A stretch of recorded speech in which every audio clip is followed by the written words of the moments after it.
How do people think of interesting ways to start their YouTube videos? Because right now I just think of going, hey, how you doing? Hi. So we're gonna have a little story time today, so get comfortable, get some snacks, get a cup of tea, and let's get ready for a little story. So if you are a reader of my blog, then you might have heard this story before. I just thought it would be really fun to do on here too. So when I was about 12, I think I was 12, does it say in here? 2006. So that was what, 13 years ago. So I was about 11. I was 11 when I had this kit for Christmas, and I think it was a Jacqueline Wilson kit, and it was basically a kind of workbook to help you write your own novel, with advice from Jacqueline Wilson, the Queen herself. So I instantly got to work on writing my first novel, and here it is. It's literally called my first novel.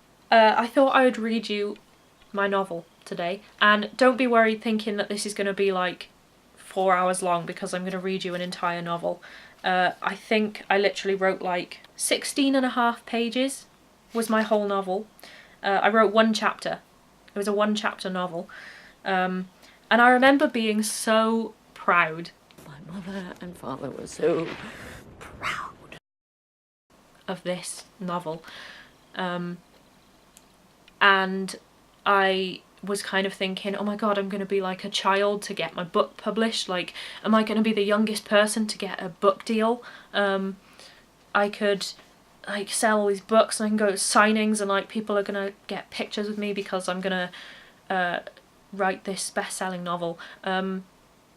I was very optimistic. Yeah, it turned out that it wasn't very great. I mean, it was the skill that you'd imagine a typical 11-year-old to have in terms of crafting a novel from scratch. So let's get straight into it. So here is my 11-year-old novel. I wrote, "This book is dedicated to all the people who have the pleasure of reading my books." So the blurb is, "I reached the sea and let all of the water swish gently over my ankles. I went deeper in, then deeper and deeper, and then I slipped and fell underwater. Oh great, I thought to myself. This is just what I need. My mum will be annoyed, very annoyed." Oh great. Does that suck you in? Does that make you want to read this novel straight away? Because for me, I'm getting a bit excited here. I would pull that right off the shelf.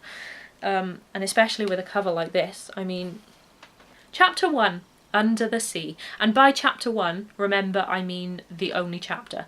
So, "Mum, I'm going for a swim. I'll be back soon," I said, up the beach to my mum. "Hey Lily, can you take Millie with you?" asked my mum. You'll notice here that I was clearly very imaginative with my character names. I had Lily, who was the main character, and then I had Millie, her little sister. Super imaginative, well done. "Mummy, I don't want to go swimming, not with Lily anyway. I can't even swim," said Millie in capital letters. "Emily Buttons, don't talk to me like that," screamed Mum. Okay, so she's not called Millie, she's called Emily, which you might think, oh, okay, that's a little bit better than having Lily and Millie. It's not, because my actual sister's called Emily, so I didn't even think of a new name. I just gave her my actual sister's name. "Emily Buttons, don't talk to me like that," screamed Mum. I could hear her down the other side of the beach! Exclamation mark. I toddled down to the sea in my swimming costume. I touched the sea and let all of the water swish gently over my ankles. I went deeper in and deeper. I've just realised this is the blurb that I put at the beginning. So I didn't write a blurb, I just copied a bit from the book as a little extract. So here it is again, in the context of the story this time. "Then even deeper, then I slipped and fell underwater. Oh great, I thought to myself, this is just what I need. Now my mum will be annoyed, very annoyed." Oh great. And then there's a chapter break.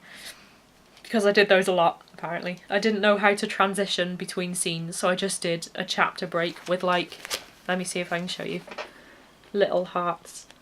You can see how wonderful my handwriting is here too. So let's carry on. Psst! Psst! Who's there? I said. Look around nervously. Looking, I assume. It's me, Mary. Mary the mermaid. Over here. A mermaid? Really? Oh boy! I never said, oh boy. And so are you. You're a mermaid as well. Then I noticed my legs. Well, I should say my tail. I had a bright, shimmering green tail. Wow! I shouted.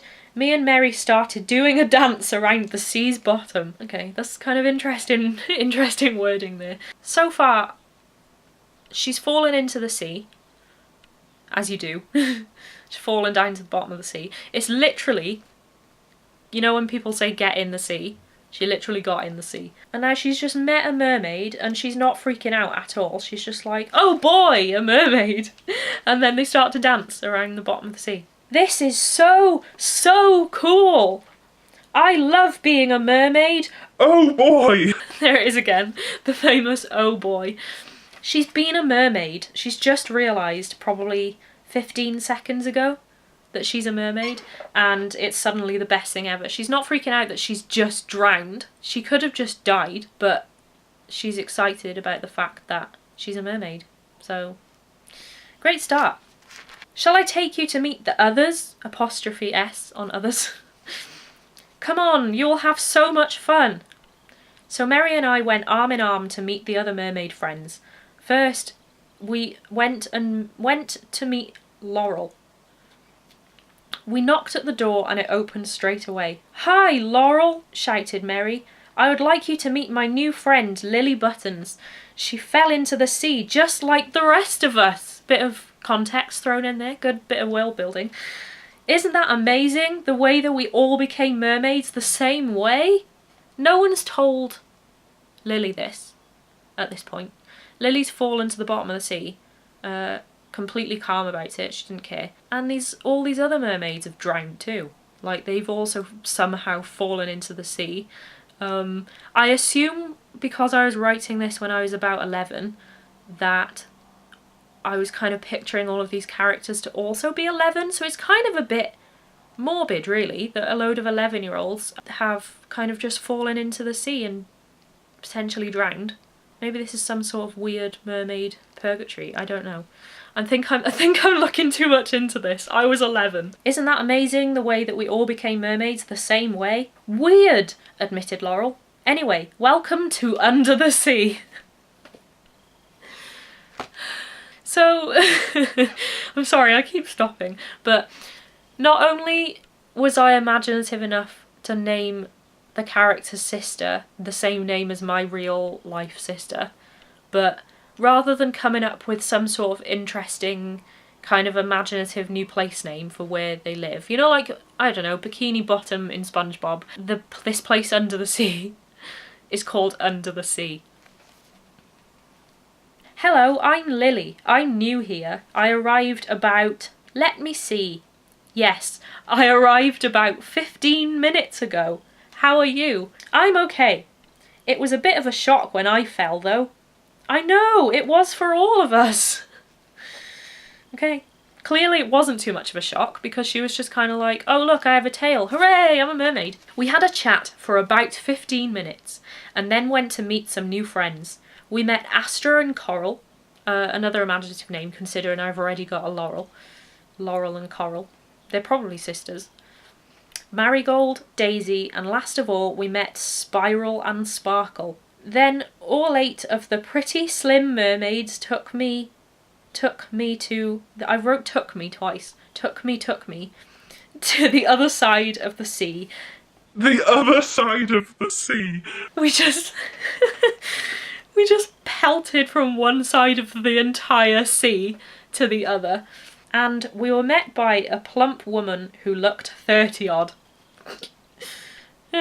She was wearing a big baggy swimming costume. We all pretended to cough or sneeze so she wouldn't catch us laughing.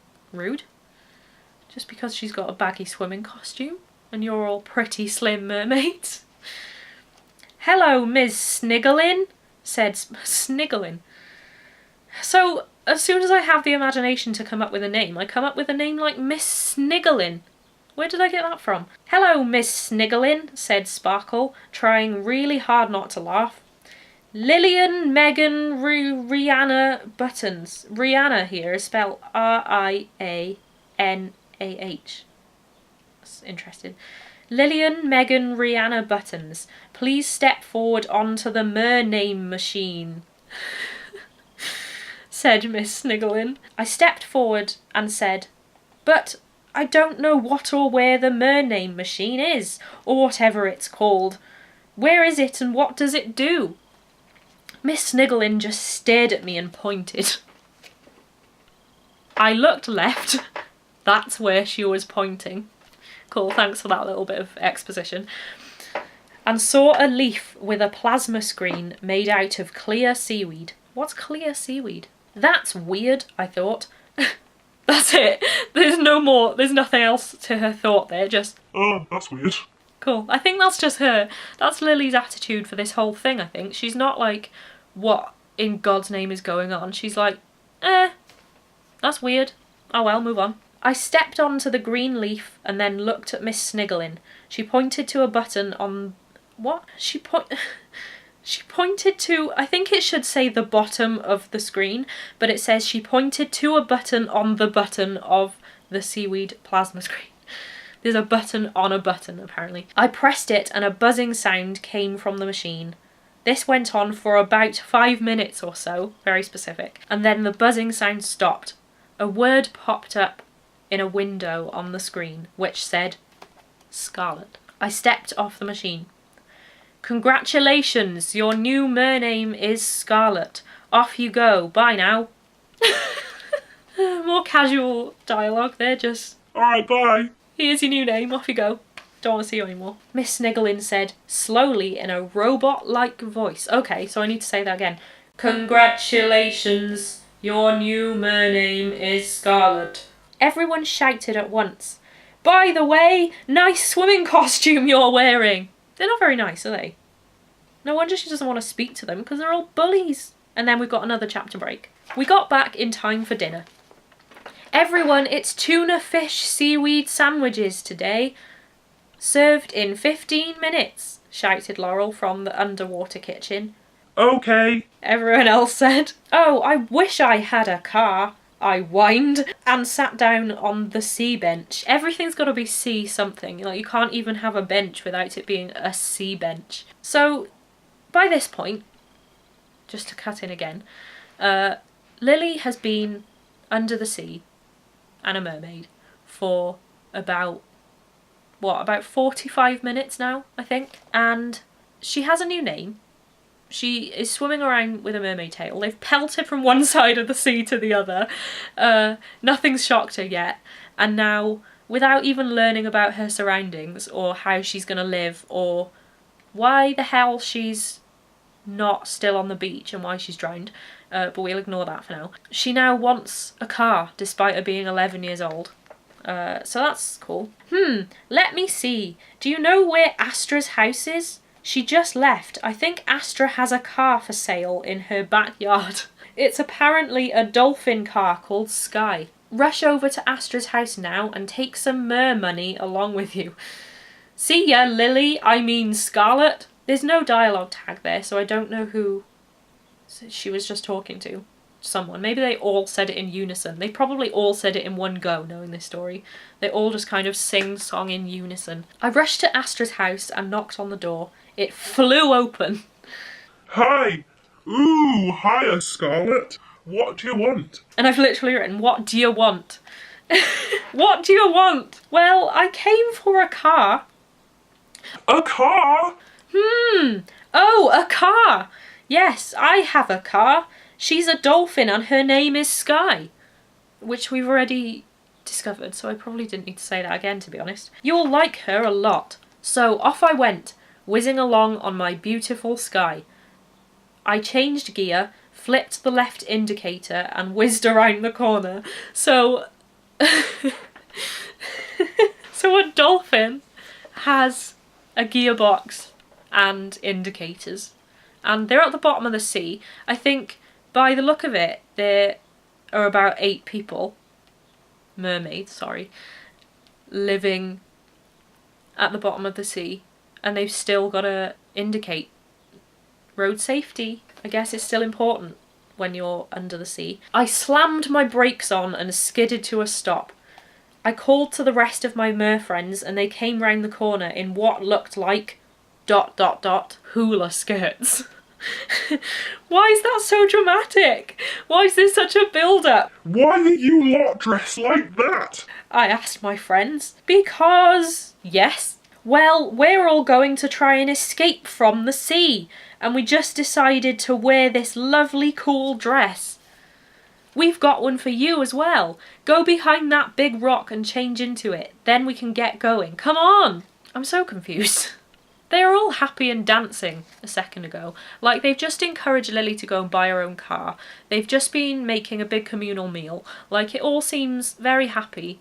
And they've got their own special names and everything.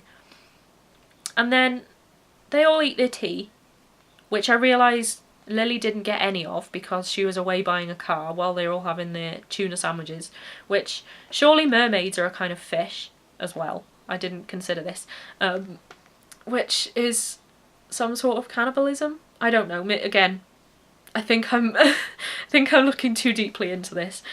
I need to remember that I was 11 years old. I probably didn't think about things like cannibalism when I was 11. And now they want to leave. Like, they've just had such a happy time. Like, they all seem like they're living their best lives. And then Lili comes back with a brand new car that she's excited, well, dolphin, that she's excited about. And they're like, oh, sod that, we're leaving. So we have another chapter break here, the 3rd chapter break. Why didn't I split this into chapters rather than just having loads of chapter breaks? This is so tiring, I said, yawning. We were halfway up the big ocean and we were all slowing down nearly to a stop. So they're just swimming. The whole time, these mermaids have just been living at the bottom of the ocean, and they could have just swum upwards the whole time. Like, there's no special way that they need to escape. Like, they're not stuck down here forever. They can just swim to the top of the ocean. Splash! Splosh! Splash! Hey! Coral, Astro and Marigold just escaped the sea! They're free! We've only got a metre or 2 to go. Come on, we can do it, shouted Mary, panting. This is all very quick. Like, they're swimming to the top of the ocean to escape, and they're all so casual about it. This is what I don't understand. I was going as slow as ever now. Everyone else were far ahead by now. Top-notch grammar. Everyone else were far ahead by now, and I was catching up. Then suddenly, snap! The sound of teeth! And jaws clicked. Ah! Everyone screamed, including me. Right behind us, there was a fearless blue open-mouthed shark. I just said on the previous page that they're about 1 metre from the surface of the ocean and they're about to escape. And then there's a shark. So they've all lived perfectly well at the bottom of the sea, like on the surface of the sea. They've never come across a shark then, but when they're 1 metre from the surface, maybe that's what it is. Maybe that's a big conspiracy theory. Maybe the shark dragged them all down, and that's why none of them can remember, because they were, I don't know, killed by a shark. It's a theory. I swam as fast as I could, then caught up with the others. Splash! Splosh! Yes, we made it! Hooray! So that was a really good point that I could have built up the tension a bit there, you know? That could have been extended to a big thing, like, oh my god, they're nearly eaten by a shark. They could have died. You could have died. You could have been seen. And I didn't explore it. It was just like, Ah! A shark! splash, we escaped. Bye, shark. Then we all watched, no one moving a muscle, at the blue fierce shark. Oh, there you go. Okay, I explained the shark now. Then we all watched, no one moving a muscle, at the blue fierce shark jumping about above the ferocious water out into the horizon. That's it.